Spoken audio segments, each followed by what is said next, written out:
ఒక కుటుంబానికి ఆపదొస్తే ఆదుకోవడం అనేది మానవత్వం. అదే ఆదుకునే చెయ్యి ప్రభుత్వందైతే అది ఆ ప్రభుత్వం యొక్క బాధ్యత. మరి ఆపదే రాకుండా ఆ కుటుంబ సభ్యుల్ని చూసుకోవాలి.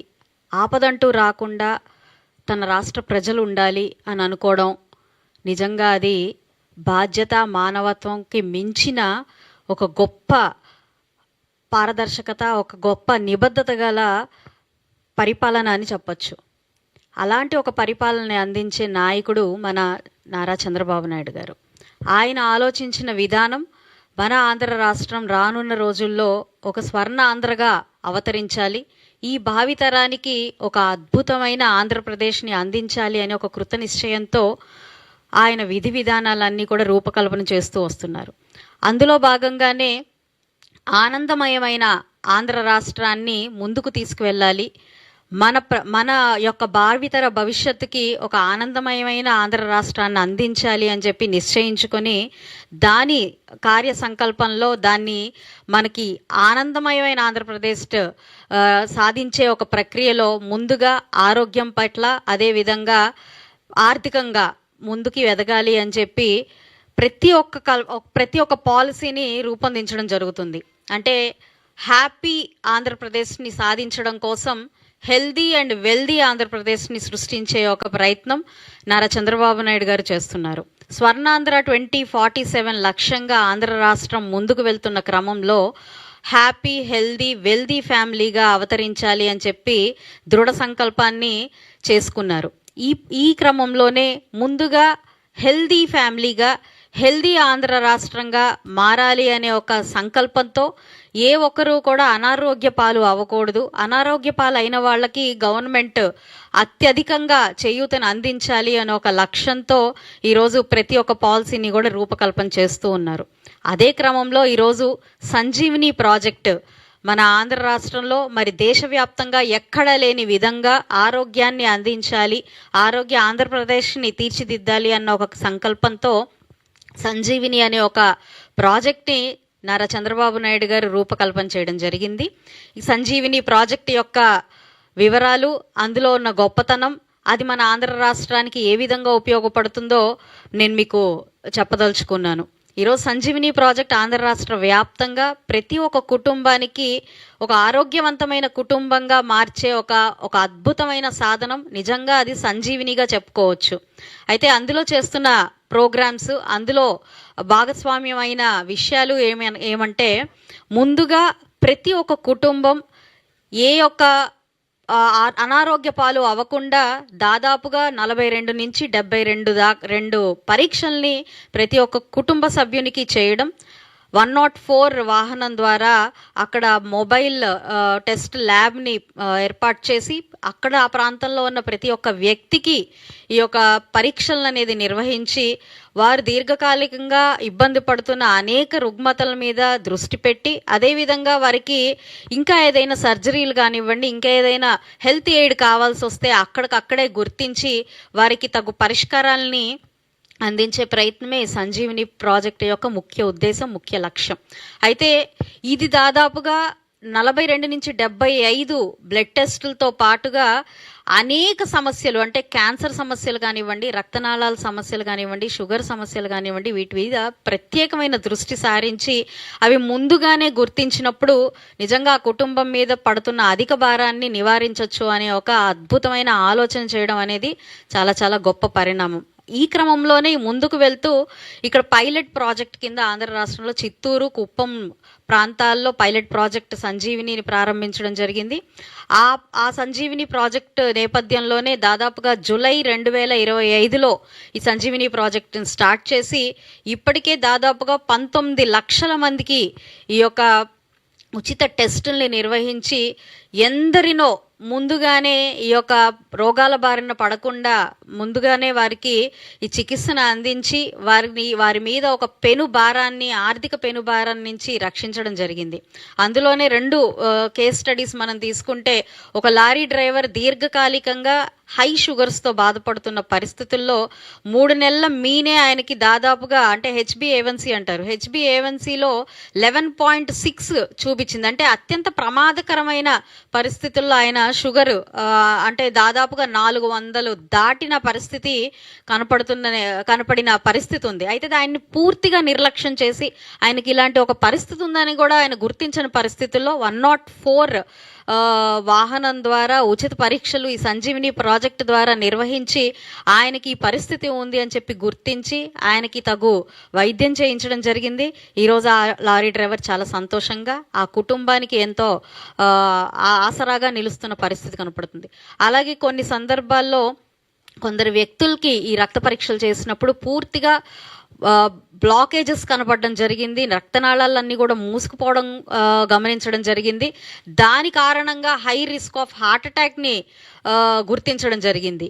ఇది వెంటనే అక్కడ వీడియో కాన్ఫరెన్స్తో వీడియో అసిస్టెన్స్తో డాక్టర్ గారిని సంప్రదించి వారికి అక్కడికక్కడే దానికి ఎలాంటి పరిష్కారాన్ని తీసుకోవాలి, దానికి అనుగుణంగా వాడాల్సిన మందులేంటి అని కూడా ఈ యొక్క వీడియో అసిస్టెన్స్ ద్వారా కూడా డాక్టర్తో చేయించడం జరిగింది.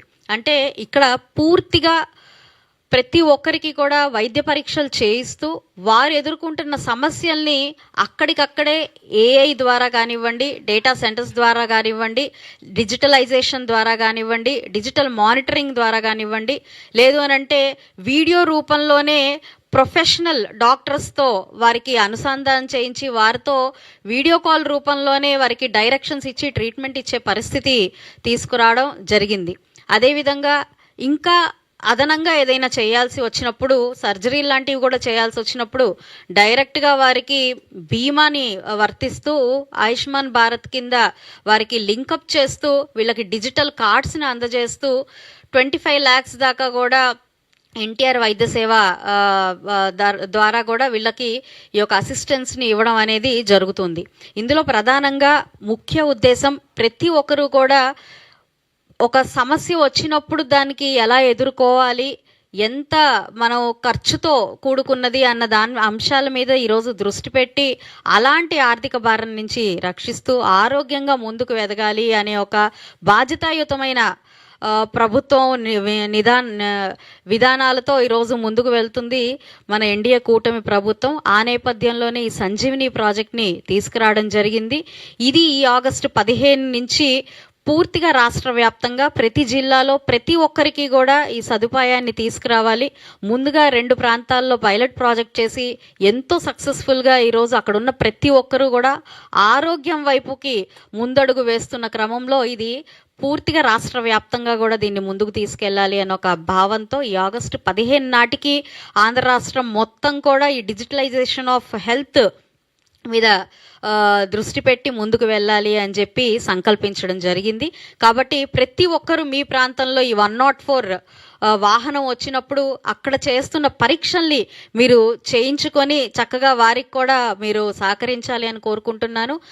ఏదో పరీక్షలు చేశాం, పలానా సమస్య ఉంది అని చెప్పి అక్కడతో వదిలేయకుండా ఇది పూర్తిగా కూడా ఒక బాధ్యతాయుతంగా పరీక్షలు నిర్వహించినప్పటి నుంచి కూడా ఆ ఆరోగ్య సమస్య నుంచి నివారణ వచ్చేదాకా కూడా ప్రభుత్వం మనకి మీ వెన్నంటే ఉంటుంది అని చెప్పి సంజీవిని ప్రాజెక్ట్ మనకి చెప్తూ ఉంది. అంటే ఇక్కడ కేవలం పరీక్షలు నిర్వహించడం, దానికి కావాల్సిన అసిస్టెన్స్ మనకి నిష్ణాతులైన డాక్టర్లతో ఇప్పించడం, దానికి కావాల్సిన మెడిసిన్ అంతా కూడా ఫ్రీ మెడిసిన్ని అందించడంతో పాటు మీ యొక్క ఆరోగ్య ఫైల్ని కంప్లీట్గా డిజిటలైజ్ చేస్తూ ఎక్కడ చూపించుకోవాలన్నా కూడా మీ యొక్క ఆరోగ్యం సంబంధించిన ఈ యొక్క పూర్తి వివరాలతో ఇది ప్రభుత్వం దగ్గర డిజిటలైజ్డ్గానే ఈ అకౌంట్స్ అన్నీ కూడా మెయింటైన్ చేయడం జరుగుతుంది. అంటే ABHA అని అంటారు దీన్ని, ఆయుష్మాన్ భారత్ హెల్త్ అకౌంట్గా ఈ ప్రతి ఒక్కరి యొక్క ఆరోగ్యం అనేది రికార్డ్ అయ్యి ఉంటుంది. కాబట్టి ఇది రానున్న రోజుల్లో కూడా మనకి ఎలాంటి హెల్త్ ఇష్యూస్ వచ్చినప్పటికీ కూడా ఈ రికార్డ్స్ అనేవి చాలా అద్భుతంగా మనకు ఉపయోగపడే పరిస్థితి ఉంటుంది. అదేవిధంగా కార్పొరేట్లో అంటే ఎంతో ఖర్చు అవుతూ మనం తీసుకోవాల్సిన ఈ టెస్టులకు కూడా అంత భారం పడకుండా కూడా మనం దీని నుంచి రక్షించబడతాము.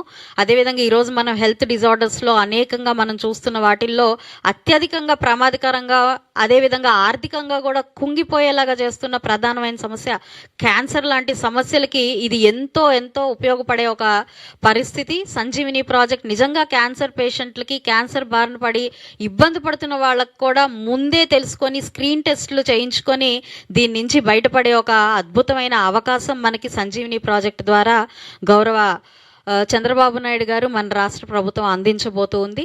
దీన్ని ప్రజలందరూ కూడా సద్వినియోగపరచుకోవాల్సిందిగా కూడా నేను కోరుకుంటున్నాను. అదేవిధంగా కూటమి ప్రభుత్వం ఏర్పడినప్పటి నుంచి కూడా 108 అంటే అత్యవసర వైద్య సేవా విధానాలు కూడా చాలా చాలా మెరుగుపరుస్తూ దాదాపుగా 300కు పైగా 108 వాహనాల్ని అత్యాధునిక వ్యవస్థీకృతంతో ఈరోజు మనకి అందుబాటులోకి తీసుకొచ్చి ఒక వెహికల్ ఒక ఇన్సిడెంట్ జరిగిన తర్వాత 108 వాహనం రావడానికి మరి మనం చూసాం గతంలో ఎంతో కాలం పట్టేది, ఎంతో సమయాన్ని పట్టేది. దాదాపుగా కొన్ని సందర్భాల్లో ప్రాణాలు కోల్పోయే పరిస్థితి కూడా వచ్చేది. కానీ ఇప్పుడు నేటి పరిస్థితి తీసుకుంటే అది ఎంతో సమర్థవంతంగా ఈరోజు నిర్వహిస్తూ ఉన్నారు. 108 వాహనం అనేది నిజంగా ఎక్కడ ఒక ఇన్సిడెంట్ జరిగినా క్షణాల్లో అక్కడికి వెళ్ళే పరిస్థితి కూడా ఈరోజు ప్రభుత్వం చేపడుతున్న అనేక మంచి విధానాల్లో ఇది కూడా ఒకటి అని మనం చెప్పుకోవచ్చు. కాబట్టి అందుకే నేను ఎప్పుడు చెప్తూ ఉంటాను, ఒక పొలిటికల్ లీడర్ నెక్స్ట్ ఎలక్షన్ గురించి ఆలోచిస్తారు, కానీ కేవలం ఒక లీడర్ మాత్రమే, ఒక నిజమైన నాయకుడు మాత్రమే, ఒక విజనరీ లీడర్ మాత్రమే ఒక నెక్స్ట్ జనరేషన్ గురించి ఆలోచిస్తారు.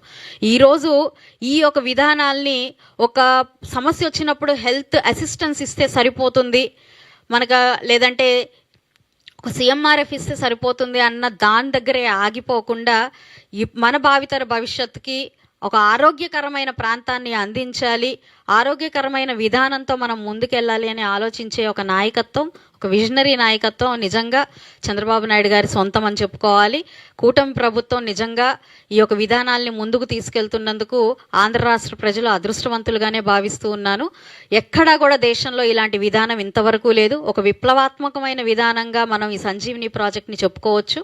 కాబట్టి ఈ నేపథ్యంలో గౌరవ చంద్రబాబు నాయుడు గారు దీన్ని ఆలోచన చేసి రాష్ట్ర వ్యాప్తంగా ముందుకు తీసుకెళ్తూ, ఎంతో ఖర్చు అవుతున్నప్పటికీ కూడా దీన్ని ముందుకు తీసుకెళ్తూ ప్రతిష్టాత్మకమైన గేట్స్ ఫౌండేషన్ ద్వారా వారి ఆధ్వర్యంలో వారి యొక్క సహాయ సహకారాలతో ఈ యొక్క విధానాన్ని ముందుకు తీసుకెళ్తున్నందుకు చంద్రబాబు నాయుడు గారికి, అదేవిధంగా మన ఆరోగ్య శాఖ మంత్రివర్యులు సత్యకుమార్ యాదవ్ గారికి ఈ సందర్భంగా ప్రజల తరపు నుంచి కూడా కృతజ్ఞతలు చెప్తూ రానున్న రోజుల్లో ఆగస్టు 15 నాటికి ఆంధ్ర రాష్ట్ర వ్యాప్తంగా సంజీవిని ప్రాజెక్ట్ కింద ప్రతి ఒక్కరు కూడా డిజిటలైజ్డ్ అవ్వాలని, ప్రతి ఒక్క వ్యక్తి హెల్త్ అకౌంట్ అనేది ప్రతి ఒక్కరికి ఇది అవ్వాలని, అకౌంటబిలిటీలోకి వెళ్ళాలి అని చెప్పి కోరుకుంటూ మరొకసారి మన కూటమి ప్రభుత్వం ఎప్పుడు కూడా ప్రజల యొక్క సంక్షేమం కోసం, అభివృద్ధి కోసం, ఆరోగ్యం కోసం, ఆనందం కోసమే ముందుకు వెళ్తుంది అని చెప్పడంలో ఎంతో గర్విస్తూ మరొకసారి అందరికీ సెలవు.